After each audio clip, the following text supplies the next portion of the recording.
네, 잠깐 정치 상황 좀 점검해 보겠습니다. 더불어민주당이 어제 긴급 의원총회를 열었습니다. 이 자리에서 이재명 대표 검찰에 출석하지 말라 이렇게 권유하는 결정이 내려졌고요. 물론 최종 결정은 이재명 대표가 내리게 되어 있긴 합니다만, 그리고 김건희 특검법을 당론으로 추진하기로 했습니다. 그리고 당 차원에서 윤석열 대통령을 공직선거법 위반 혐의로 고발하기도 했는데요. 이 모든 문제 모아서 이분께 좀 그 당 입장 좀 자세히 들어보도록 하겠습니다. 더불어민주당의 박성준 대변인 연결하겠습니다. 나와 계시죠? 네, 안녕하세요. 반갑습니다. 네, 일단 어제 의총분, 그러니까 그 의총 이야기부터 좀 여쭤보고 싶은데요. 네네네. 이재명 대표에게 검찰에 출석하지 말라고 권유하는 이런 결정이 내려졌는데 거의 모든 의원들이 여기에 동의를 했던 겁니까? 그러니까 우리가 보면 당의 분위기를 읽을 수 있지 않습니까? 검찰의 수사가 이제 무리하다는 수사에 대해서 의원님들이 이제 의견이 일치된 것 같아요. 그러면서 지난 일요일 날 이제 최고위원들과 이재명 당대표가 이제 저녁하는 자리가 있었습니다. 이제 여러 이제 안건에 대해서. 그때 이제 최고위원들도 불출석하는 것이 맞다. 그리고 어제 점심에 이제 중진 의원들이죠. 4, 5선 의원들과 점심을 할 때도 이 검찰의 무리한 수사가 문제가 크니까 불출석하는 게 좋겠다라는 의견이 있었고 네. 어제 의원총회에서도 전반적인 분위기가 그런 흐름으로 좀 갔던 것 같습니다. 근데 일각에서는 당당히 소환 조사 받고 김건희 여사에게도 소환 조사 받으라고 하면 어떠냐 이런 의견도 좀 있었다고 하던데 이런 의견은 어제 의총에서는 안 나왔던 겁니까? 그런 의견은 전혀 없었고요. 지금 보면 이재명 당대표가 이 공직선거법 허위사실 유포와 관련된 검찰의 수사에 대해서 그동안에 뭐 방송이 됐든 언론이 됐든 대선 과정에서도 충분히 좀 설명됐던 문제였고요. 그런데 지금 경찰하고 검찰이 법을 가지고 무리한 수사로 좀 이끌어왔다. 그렇기 때문에 윤석열 정부가 이재명 당대표뿐만 아니라 문재인 정부 그리고 우리 민주당에 대해서 정치적인 어떤 탄압과 무리한 수사로 이어지고 있다라는 것을 보고 있다라는 것이죠. 그렇기 때문에 이 검찰의 수사에 대해서 출석 통보를 했지만 응하지 않는 것이 마땅하다라고 하는 것이 전반적인 의견인 겁니다. 예. 그러면 지금 이 건 말고도 몇 가지 건이 그러니까 또 검찰에 의해서 수사가 진행이 되고 출석 통보가 이루어질 가능성을 배제할 수가 없지 않습니까? 그러면 그런 거 모든 것이 다 정치 탄압으로 봐야 되기 때문에 출석하지 않는다. 혹시 이렇게 이해를 해야 되는 겁니까? 아니 일단은 이렇게 봐야 되는 거죠. 이번 사건 자체가 보면 대선 과정에서 나왔던 경기도 국감에서의 발언 그리고 방송 인터뷰죠. 인터뷰에서 했던 발언을 가지고 공직선거법 허위사실 유포로 지금 검찰에서 수사를 진행한 건데 그동안에 이제 대장동이나 뭐 백현동 이런 얘기 나온 거 보면 무슨 특혜 의혹이 있다. 이런 쪽에서 국민의힘에서도 언론 플레이를 했고 검찰에서도 그런 얘기가 계속 나왔단 말이에요.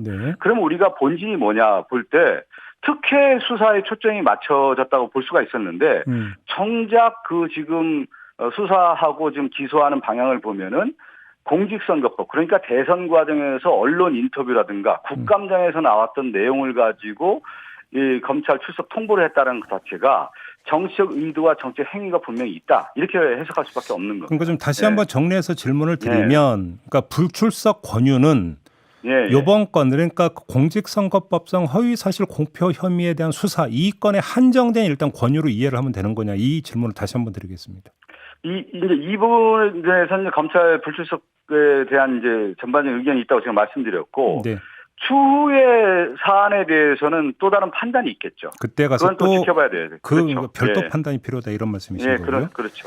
관련해서 이준석 전 국민의힘 대표는 엊그제 대구에서 저는 이재명 대표와 다르게 출석 거부 의사가 없다.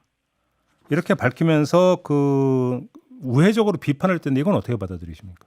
그 이준석 대표 사안과 좀 이재명 당대표 사안은 전혀 다른 겁니다. 그러니까 이준석 당대표는 선거와 관련된 문제 아니겠습니까? 그리고 그 당내 문제에서의 그 불거진 문제로 인해서 이제 그 수사가 진행됐던 문제란 말이죠. 근데 이것은 그 이재명 그 대표에 대한 검찰의 수사는 대통령 선거 과정에서의 있었던 내용들. 그러니까 선거 과정에서 충분히 이재명 당대표가 얘기했던 내용을 야당의 후보라든가 야당의 대변인들이 충분히 논박할 수 있는 근거도 있었고 근거라는 것보다 언론에 열려 있었던 거고요.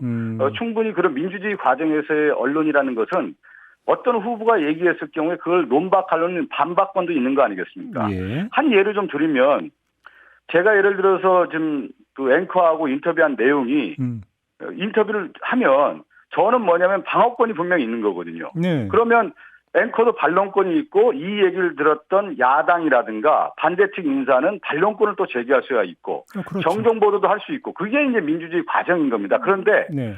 지금 내용을 보면 한 단어라든가 한 문장을 가지고 그 공직선거법 위반이라고 했을 경우에 민주주의의 표현의 자유, 언론의 자유에 심대한 침해 요소가 있는 겁니다. 미국의 민주주의라든가 전 세계 민주주의에 이런 일은 없는 거예요. 알겠습니다. 선거가 무슨 말씀인지 충분히 이해하셨을 겁니다. 예. 지금 방금 속보가 들어왔는데 이재명 대표가 서면 진술서를 검찰에 보냈고 이로써 출석 요구 사유는 소멸됐다 이렇게 이야기를 했다고 그러는데 그러니까 이제 출석하지 않는 걸로 이제 최종 정리가 된 걸로 이해를 하면 되는 거죠. 오전에 이제 9시나 뭐 10시 전에는 입장문을 좀 밝힐 것으로 보고요. 그 검찰에서 이제 그 세 가지 건인데 두 건에 대해서는 이미 이제 서면 질의서에 대해서 답변을 제출을 했고 한 건은 준비 과정에 있는데 검찰에서 출석 통보를 했단 말이에요. 그러면 어제 서면조사서를 중앙지검에 발송을 완료를 했습니다. 한 건에 대해서.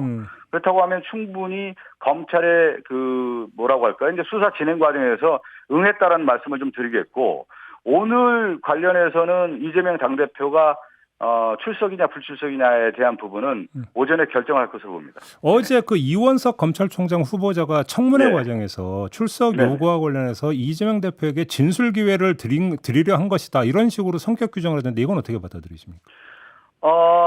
이제 충분히 이 내용과 관련해서는 서면으로 해도 충분한 거고요. 왜 그러냐면 제가 설명드렸듯이 대선 과정에서 충분히 이 얘기는 언론에 나왔고 다 나온 얘기입니다. 알겠습니다. 네. 소명이 됐던 얘기고 또 하나는 뭐냐면 만약에 필요하다면 법에서 법 그 재판 과정에서 이재명 당대표가 충분히 소명할 수 있는 것이죠. 이 문제에 대해서. 예.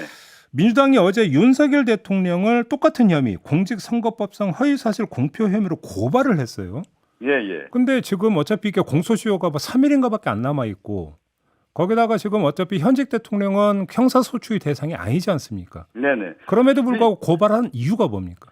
상당히 의미가 있는 거죠. 뭐냐면 모든 국민은 법 앞에 평등하다는 얘기고 지금 선거 과정에서 야당 대표를 공직선거법으로 특히 허위사실 유포로 지금 검찰에 수사를 했는데 그러면 대통령도 대통령 후보 당시에 했던 진술 얘기가 허위사실이라고 하면은 당연히 검찰의 수사를 받아야 되고 그것이 죄가 있는지 없는지를 따져봐야 되는 건데 대통령이 된 이후에는 그 시효가 정지되지 않습니까? 네. 그러면 이 정지된 이후라더라도 대통령이 그만두더라도 이 관련된 내용에 대해서는 수사를 하는 게 마땅하지 않느냐라고 하는 부분에 대해서 우리 민주당이 현직 대통령이 대통령 후보 시절에 했던 말에 대해서 허위사실 유포, 공직선거법 위반이라는 것으로 저희가 검찰에 고발을 하게 된 겁니다. 쉽게 하면 이제 눈에는 눈, 이에는 이 논리로 이해를 하면 되겠네요.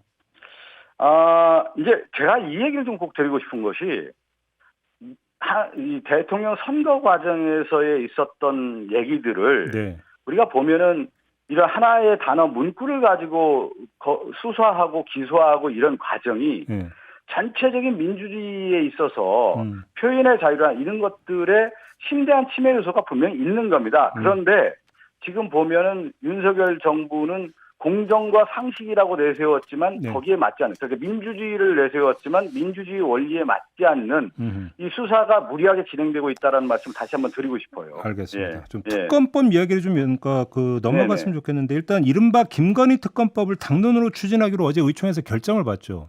예. 이것도 혹시 그 의총 그 결의 과정에서 이론은 없었습니까? 이론이 전혀 없는 것이죠. 왜 그러냐면 김건희 여사 관련된 의혹이 진실을 밝혀져야 될 문제 아니겠습니까? 특검은 당연히 해야 되는 거고 지금 김건희 여사와 관련된 그 두 가지가 있단 말이에요. 하나가 뭐냐면 허위 경력, 허위 이력에 대한 부분이 하나가 있고 도이치모터스 주가 조작과 관련된 의혹이 있는데 지금 경찰과 검찰이 무혐의를 좀 거의 내리고 있지 않습니까? 예. 그러면 봐주기식 수사를 하고 있는 건데 그러면 제도적으로 봤을 때 할 수 있는 방법, 그러니까 경찰과 검찰이 이렇게 수사를 무마시켰을 경우에 하나의 제도적인 방법은 특검밖에 없는 거 아니겠습니까? 그리고 특검을 추진하는 데서 가장 또 중요한 요소 중에 하나는 국민이 바라본 여론입니다. 민심입니다. 근데 지금 김건희 여사에 대해서는 검찰이 지금 덮고 있구나, 무마시키고 있구나. 그랬을 경우에 저는 특검에 대한 추동력은 민심에 있다고 봅니다. 그럼 애당초 김용민 의원이 발의한 특검법 내용을 보면 수사 대상이 5가지로 규정이 되어 있는데요. 네네네. 혹시 이게 그 당론으로 추진되는 과정에서 조정이 될 수 있는 겁니까? 어떻게 되는 겁니까? 저는 이렇게 봐요. 지금 이제 특검과 관련돼서는 지도부의 이제 구체적 방법에 대해서는 위임해달라고 어제 박홍구 원내대표께서 말씀을 하셨거든요. 예. 이제 구체적 방안에 대해서는 그런데 이제 큰 흐름을 볼 때는 지금 국회 내에서 국정조사에 대한 얘기도 나오고 있습니다. 그러니까 국정조사는 2가지를 좀 할 가능성이 커요. 대통령실 사적 채용에 대한 부분하고 대통령 관저공사 수주 특혜 의혹이 있단 말이에요. 이 부분은 국정조사를 하는 게 맞지 않느냐라고 하는 의견이 있는 거고 특검과 관련해서는 지금 김건희 여사, 그러니까 도이치모터스 주가 조작에 대한 것이 언론 보도라든가 지금 정황들이 사실적 근거들이 나오기 때문에 특검을 통해서 해야 된다는 얘기가 있는 거고 또 하나는 허위 경력 이력은 분명히 김건희 여사도 인정하지 않았습니까? 그랬을 경우에 이 특검의 수사가 검찰의 수사가 미비하기 때문에 특검을 통해서 명명백백하게 밝히는 게 필요하다라는 의견인 겁니다.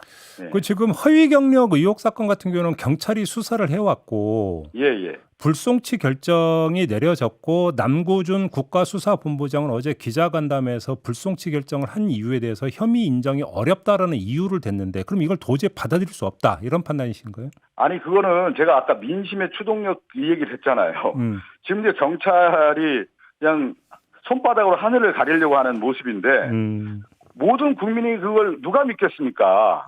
이거에 대해서 경찰의 수사가 무마용이라는 것을 다 알고 있는데 그랬을 경우에 특검을 추진했을 경우에 국민의 민심이 받쳐준다고 하면 그 추동력은 저는 특검의 추진력은 상당할 거라고 봅니다. 그러면 아무튼 그 만약에 특검법을 발동을 하더라도 수사 내용을 어떻게 조정할 거냐, 그다음에 특검법을 언제 그 통과시킬 거냐, 이거는 원내 지도부의 일임을 했다. 원내 지도부의 위임을 어제 그 의총에서 결의를 했습니다. 그러니까 뭐 구체적인 계획이 아직 나온 건 아니다 이런 말씀이신 걸로 정리를 하도록 이제 보통 하고요. 이런 경우는 이렇게 되는 거죠. 원내 지도부가 방향성을 설정을 해야 되는 거 아니겠습니까?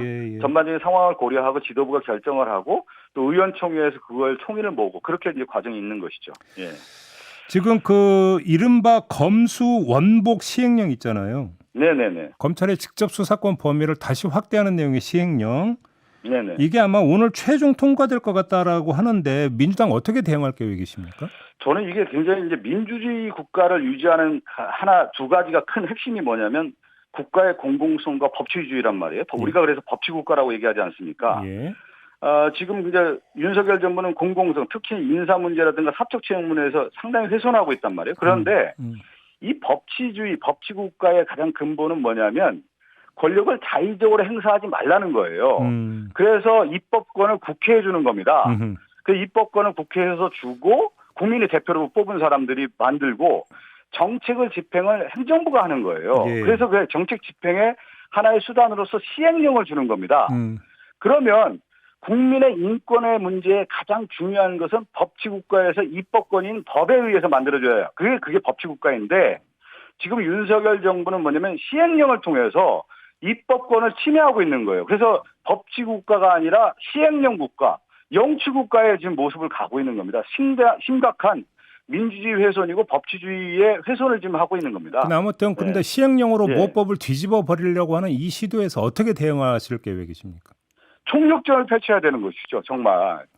그렇기 때문에 민주주의 위기라고 하는 면을 얘기하는 거고 이재명 당대표가 취임한 이후에 당대표가 된 이후 2가지를 내세웠어요.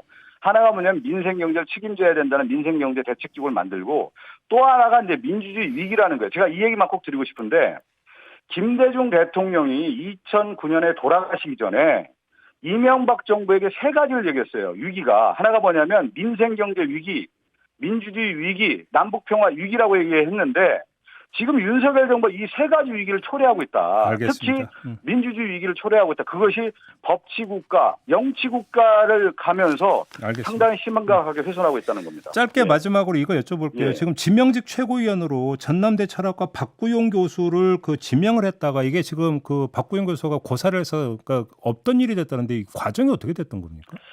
그러니까 이제 지명직 최고위원은 이제 광주 전남의 민심을 받아들여서 거기에 있는 오랫동안 이제 시민사회 영역이라든가 활동했던 분들을 이제 추천받았습니다. 이것은 정치권이 아니라 제3자적 시간이 시민사회 영역에서 충분한 민의를 전달할 수 있는 부분을 이제 추천을 받았고 그 중에 한 분이 이제 박구영 교수였는데요. 고심 끝에 이제 수락을 하긴 했었는데 수락한 이후에 보니까 국립대 교수로서 이제 특정 정당의 최고위원을 하는 것이 적절치 않고 아니 제가 여쭤보는 취지가 네. 아니 그럼 지명 단계나 그 수용 단계에서 이걸 몰랐다라면 그게 좀 약간 말이 안 돼서 그러니까 드리는 질문이거든요. 그러니까 이제 그 수락한 이후에 여러 이제 얘기가 있었던 것 같습니다. 알겠습니다. 그러다 보니까 적극적인 만류가 있어서 예. 이제 지명한 이후에 이제 사양하겠다라고 하는 말씀이 알겠습니다. 있었고 그래서 이제 당대표가 수용하는 모습이었습니다. 예. 마무리하겠습니다. 고맙습니다, 의원님. 네, 감사합니다. 네, 더불어민주당 대변인 맡고 있는 박성준 의원이었습니다.